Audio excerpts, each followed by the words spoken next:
आदाब नाजरीन, मैं अकोला महाराष्ट्र से डॉक्टर रेहान खान। आज हम शनाख्त करेंगे टेक्का लियोन्टोपेटोलाइटिस की। बाकी की मालूमात आपके स्क्रीन पर आ ही गई होगी, आप उस मालूमात का इस्तेमाल जरूर करना। लेकिन फिलहाल इस पौधे का और इसके मस्कन का अंदाजा लगाइए। हमारे यहाँ गहरे जंगलों में ये होता है और बारिश के आते ही ये पौधा जमीन से निकल आता है। इसके अंदर एक कंद होता है, उसी कंद से इसकी शुरुआत होती है। तो ये देखिए किस किस्म से ये पौधा नजर आता है और इसके पत्तों को बारीकी से देखिए। इसके पत्ते किस किस्म से होते हैं, चूंकि इन्हीं पत्तों की बुनियाद पर इसका नाम भी रखा गया है। पिन्नेटिफोलिया इसका जो नाम है वो इन्हीं पत्तों की बुनियाद पर रखा गया है। इसके मस्कन को देखिए, काफी अहम ये पौधा है और इसे एक फोक मेडिसिनल प्लांट भी हम कह सकते हैं।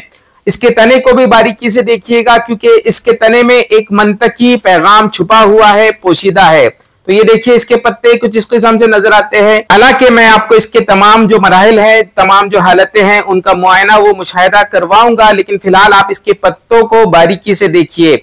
ये एक पत्ता ऐसा नजर आता है मानो कई पत्ते हैं और इसीलिए पिन्नेटिफोलिया इसका नाम रखा गया है।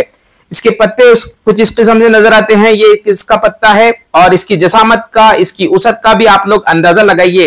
तकरीबन 1 फीट का है ये पत्ता और इसकी चौड़ाई तकरीबन आधा फीट के आसपास है। और ये देखिए एक पत्ता किस किस्म से मुनकसिम होता है, कई पत्ते नजर आते हैं, हालांकि हकीकी तौर पर एक ही पत्ता है। तो ये देखिए कुछ इस किस्म से इसका पत्ता होता है। पुष्ट की जानिब से भी इसके पत्तों का अंदाजा लगाइए। काफी मुलायम किस्म के इसके पत्ते होते हैं और ये एक सिम्मी पौधा है जिसका के मुझे तजुर्बा हो चुका है। इसके कंद को मैंने दूध में उबालकर पी लिया था, जिसकी वजह से काफी सिम्मी असरात आए थे, कै वगैरह होने लगी थी। तो इसीलिए इसके तने को बारीक से देखना जरूरी है। इसका जो तना होता है वो सांप की तरह नजर आता है, गोया ये अपने आप को कह रहा हो कि मैं सांप की तरह जहरीला पौधा हूं। सुरनकंद भी कुछ इसी किस्म से नजर आता है, लेकिन वो एक अलग पौधा है और उसके अंदर काफी मुख्तलिफ हिस्से होते हैं। तो ये देखिए इसके तने को बारीकी से देखिए और उसके अंदर पोशीदा मंतकी पैगाम भी जरूर समझने की कोशिश कीजिए। लिहाजा जरूरी है कि इसके कंद को मुदब्बर करके ही इस्तेमाल किया जाए। और ये देखिए इसके फूल कुछ इस किस्म से नजर आते हैं। फिलहाल ये बंद है और इसके ऊपर ये जो हरे रेशे नजर आ रहे हैं ये इसके जीरे नुमा होते हैं। और ये देखिए ये फूल जब खुलने लगते हैं और इसकी जो मुख्तलिफ हालतें होती हैं, यानी फूल से जब फल लोगों में तब्दील होते हैं, तो उन्हें भी देखिए। और ये देखिए बिल्कुल बीच की हालत, जब फूल से फल तब्दील हो रहा है। और इसके अंदर के जो रेशे हैं, जो कि इसके जीरे हैं, उन्हें भी देखिए। इसके जो फूल हैं वो हरे ही होते हैं, जो कि एक मुतफदिक तने पर लगे हुए होते हैं। और इस तने की शुरुआत सीधे ही इसकी जो जड़ होती है, इसका जो कंद होता है, वहां से होती है। तो इसके फूलों को भी बारीकी से देखिए और इसकी तमाम हालतों का अंदाजा लगाने की कोशिश कीजिए। पैमाइश पट्टी की बिना पर इसके फूलों की जसामत का भी अंदाजा लगाइए और इसके अफालो खवास भी समझते चलिए। अगर मुदब्बर करके इस्तेमाल किया जाए तो फिर इसका जो कंद होता है वो गर्मतर मिजाज की शय है। और ये देखिए किस किस्म से इसका तना सीधे ही जमीन से निकल आता है। और इसके पत्ते भी देखिए और ये इसके फल हैं, इनका भी आप लोग अंदाजा लगाइए। और इसके अफालो खवास यूं है कि ये गर्मोतर होने की वजह से मुलय्यन है और कासिर रिया है और मुकव्वी भी है, बाज़ औक़ात मुकव्वी बह भी माना जाता है। इसीलिए इसके मखसूस नाम जो आपने इसके वीडियो की शुरुआती हालत में देखे होंगे, उन्हें दोबारा देखिएगा किस किस्म के इसके नाम हैं, चूंकि ये मुकव्वी है। और ये देखिए इसके फल मखरूती किस्म के इसके फल होते हैं, लिहाजा उनकी जसामत का भी आप लोग अंदाजा लगाइए।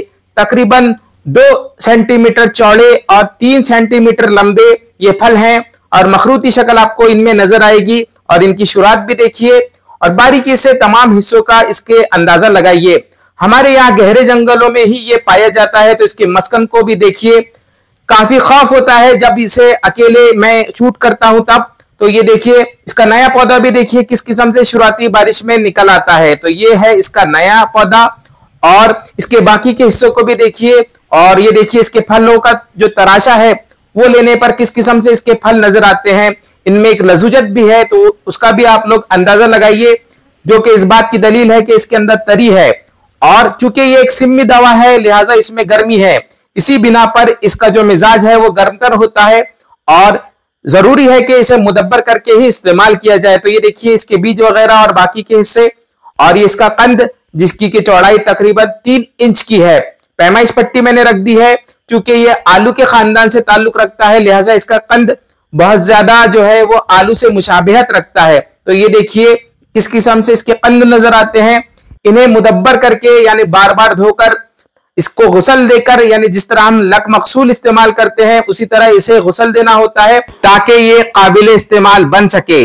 इसके दीगर अफालो खवास में ये बात याद रखिए कि एक तो इसे मुदब्बर करके ही इस्तेमाल करना है अंदरूनी तौर पर, लेकिन बैरूनी तौर पर अगर इसे इस्तेमाल किया जाए तो फिर ये खरूज मिक़त की एक अक्सरी दवा हो जाती है।